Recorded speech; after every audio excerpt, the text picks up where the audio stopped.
ich stehe jetzt hier mit Rune Møklebust, ein Filmemacher aus Norwegen. Der hat uns in seinem Workshop was über Slow TV erzählt, entschleunigtes Fernsehen. Und damit hat er in Norwegen in kürzester Zeit ziemliches Aufsehen erregt und hat eine ziemlich hohe Quote erzielt. Can I ask you at first, what exactly is slow TV? Slow TV takes a long time to explain, but I'll try to do it in a short way. It all started with a train ride about a railway journey from the west coast to the eastern part of Norway, and we showed that program in real time. So we didn't cut away anything. We didn't make it in like half-hour highlight or an hour highlight or something. We showed it in 7 hours and 14 minutes. And that night, about 1.2 million Norwegian watched it, and we're only 5 million, so it's quite a share. And also because it was on a Friday night in prime time, competing with very big shows on the main channels. So it really sort of took off that night. So then we started planning on a program that was not 7 hours long, but 134 hours, 42 minutes and 45 seconds. So 5.5 day long program, which actually was showing the trip with a ship, the coastal express Hurtigruten, or in German das Postschiffe, from Bergen all the way up along the coast and up to the Russian border.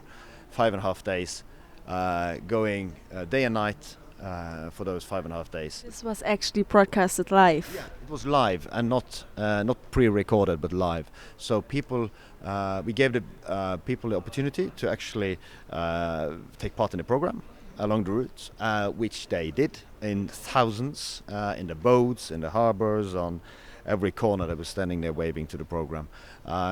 So it became a huge sort of national event, going 24 hours a day for 5 days, making NRK2, which normally has a market share of 5%, the by far biggest channel in Norway with 36% market share. So quite a success. The Prime Minister was sitting and watching, and the Queen showed up waving at the end in her royal yacht. So yeah, I watched actually this program, like not the whole thing, but a little bit of it, and I felt like I was on a short holiday. Like it was slow, but it was very relaxing. Like I can understand we are living in a world where everything is rushed. We're rushing from something to something all the time, and then you sit in front of the TV. You can like slow everything down and relax. Yeah. Is that what you want to achieve, or is that what you think it is so successful? I think that's part of the